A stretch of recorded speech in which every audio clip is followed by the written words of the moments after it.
Rank 1 पे क्या दोगे भैया इस बार? बताओ क्या लोगे? डिफेंडर दिला दो,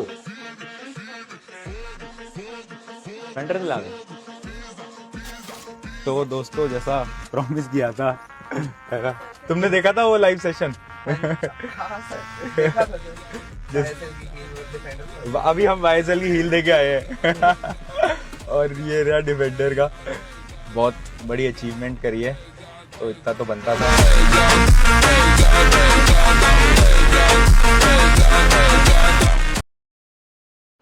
भाई कसम से 10वीं क्लास के बच्चे को 2.5 करोड़ की डिफेंडर दे दी।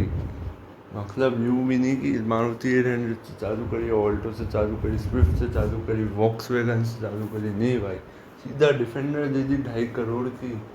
कसम से भाई बच्चे के तो मज़े ही हो गए होंगे। 10वीं क्लास में डिफेंडर मिल गई है।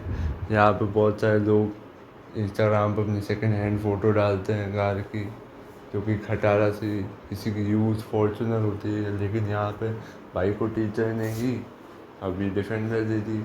अब देखना भाई 2 साल बाद ही बनेगा रिले डिफेंडर के साथ ही। और यार डिफेंडर तो पहला पहला प्यार होता है किसी इंसान का। डिफेंडर क्या, कोई कार ही पहली पहली प्यार होती है, खासकर लड़कों की, बॉयज़ की।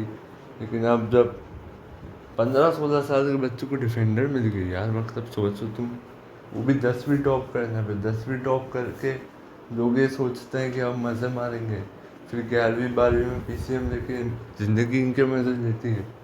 फिर 12वीं के बाद इनको पता पड़ता है भाई हमारे साथ कितना बड़ा गेम हो गया। फिर वही होता है जो सुशांत सिंह राजपूत करते हैं। फिर ये लोग कहते हैं कि भाई पढ़ाई, इंडियन एजुकेशन सिस्टम तो इतना बिगड़ा हुआ है, यू है वो है। अबे भाई तुम लेते एजुकेशन को एजुकेशन की तरह लेते हो नहीं भाई तुम। और फिर तुमने अब ये बात भी सुनी होगी कि नेक्स्ट टॉपर्स या जितने भी एजुकेटर है, चलो ये सब भी छोड़ो, तुम सोचो एक एजुकेटर कितना कमाता होगा, खासकर इंडिया में। इन सब को देख के लग रहा है भाई कितने अंधा पैसा कमाते होंगे ये लोग, एक्सेल में अंधा पैसा। तो सुनो भाई, ये लोग एक्सेल में अंधा पैसा कमा पा रहे हैं वो अच्छी बात है, क्योंकि यार फ्री में एजुकेशन मिल रहा है, फ्री में पढ़ाने को मिल रहा है, फ्री में सब कुछ, study material, previous year question सब फ्री में मिल रहा है।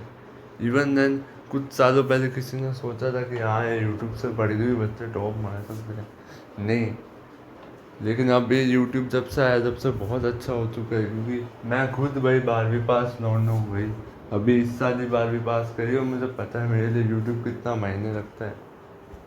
YouTube is much better than कि है ना तुम कोचिंग जाओ, वहाँ कोचिंग में धक्के खाओ, उनको एक्स्ट्रा फीस दो। इन सब से लाख गुना बेटर होता है भाई। और फिर है ना ये बात ज़रूर आती है तुम्हारे दिमाग में कि यार यूट्यूब से पढ़ के टीचर लोग इतना पैसा कैसे कमा लेते हैं। तो कमाएंगे ही ना यार, ये लोग फ्री में पढ़ा रहे, तो वही बड़ी बात है।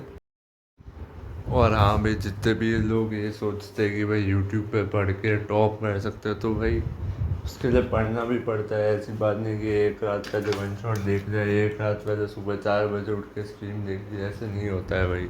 अब कहने को तो भाई इन लोगों की स्ट्रीम बहुत ज़्यादा हाई वॉचिंग आती है, 7.5 लाख, कई बार 10 लाख, एग्ज़ाम से सुबह।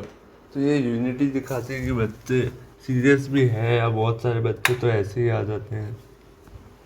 बट सीरियसली भाई ये देख के बहुत अच्छा लगता है कि फाइनली अब यूट्यूब से पढ़ के भी बच्चे टॉप मार रहे हैं।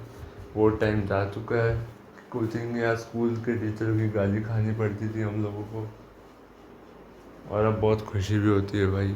तो मैं तो यही बोलूँगा कि ये अभी इन लोगों ने 2.5 करोड़ की डिफेंडर दी है इन लोगों को, तो इससे कुछ मतलब नहीं पड़ता है, क्योंकि भाई तुम पढ़ो, मेहनत करके नंबर लाओ, तो तुम्हें भी अच्छा लगेगा, तुम्हारे घर वालों को भी अच्छा लगेगा। और तुम अगर एक रात पहले वन शॉट देख रहे हो किसी का, या लाइव स्ट्रीम देख रहे हो एग्ज़ाम से पहले, तो ना तुम्हारे नंबर आने वाले, फिर तुम गाली और दोगे उस टीचर को, जबकि उसने तो अपना काम पूरा ही करा है। तो पढ़ाई को पढ़ाई की तरह लिया। और अब जब इतने सारे यूट्यूब पे एजुकेटर्स आ ही चुके हैं, इतने सारे टीचर्स आ चुके हैं, तो इतनी ज़्यादा कंपटीशन हो रही है यूट्यूब पे। कोई कंपेयर करता है ऋतिक सर को शोभित भैया से, किसके कितने ज़्यादा व्यूज़ आ रहे हैं, किसके कितने ज़्यादा लाइव वॉचिंग आ रही है। भाई तुम्हारा तो भाई कुछ नहीं हो पा रहा, उनका तो भले फ़ायदा हो रहा है, लेकिन तुम्हारा तो कुछ नहीं हो रहा है। ये बात तो मैं कह दूँ भाई। दूसरों के जाके इंस्टाग्राम पे पेजेस बनाना, इजिक सर बेटर, शोभित भैया बेटर, प्रशांत भैया बेटर, अलग सर बेटर। अबे भाई उनकी दुकान तो चली रही है, तुम्हारा देखो। 10वीं में पास तुम्हें होना है, उनको नहीं होना है। 10वीं के पेपर उनको निकालना है, तुम्हें निकालना है, उनको नहीं। तुम्हें पता है भाई कि, या तुम लोगों को पता है कि ये सब बहस करने से कुछ नहीं होने वाला। वो तुम्हें पढ़ाने आ रहे, पढ़ लो।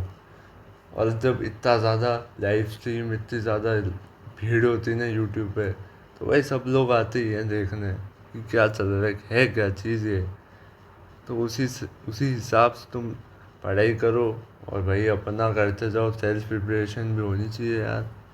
मतलब भाई यूट्यूब से लोग अब इतना आलस हो चुके हैं ना, इतनी आलसी हो चुकी है ना इन लोगों को, कि भाई सब काम है टीचर करेगा, टीचर बोलेगा हम सुनेंगे, दिमाग में याद रहेगा, एग्ज़ाम में लिख के आ जाएंगे। भाई कुछ नहीं होता है ऐसा। जो बच्चे साल साल भर पढ़ रहे हैं उनके कम नंबर आते हैं, तुम्हें लग रहा है एक रात पहले वन शॉट देख के मैं टॉप मार दूंगा। भाई कैसे भ्रम में जीतो भाई तुम लोग, कसम से। इंसानों की ना यही दिक्कत है, इनके पास सब चीज़ें आ जाती है ना, फिर ये लोग आलसी हो जाते हैं। इनको फिर कदर नहीं होती उन चीज़ों की।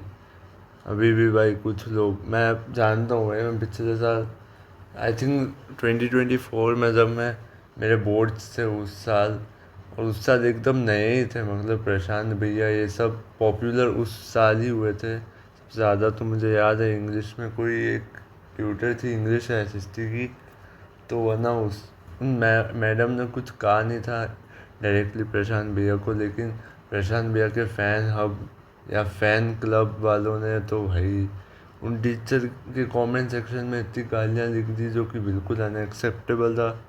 वो भी एक टीचर को ही, जो कि पढ़ाई करी, फ्री एजुकेशन दे रही है भाई। उन टीचर ने ज़्यादा कुछ नहीं बोला था, बस ये कहा था कि ये वो प्रशांत भैया तो बस एनसीईआरटी की लाइन बता के पीपीटी बना देते हैं और तुम लोगों को पढ़ा देते हो, और तुम लोगों ने उनको सर पे चढ़ा रखा है।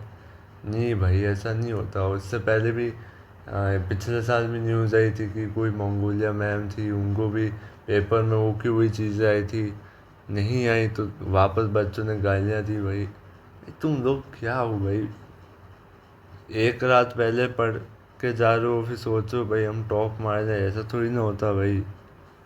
एआई के टीचर थोड़ी ना है जो भाई प्रिडिक्शन लगा देंगे। आजकल तो एआई भी फेल हो रहा है, तो टीचर लोगों से कहाँ उम्मीद लगा रहे हो तुम।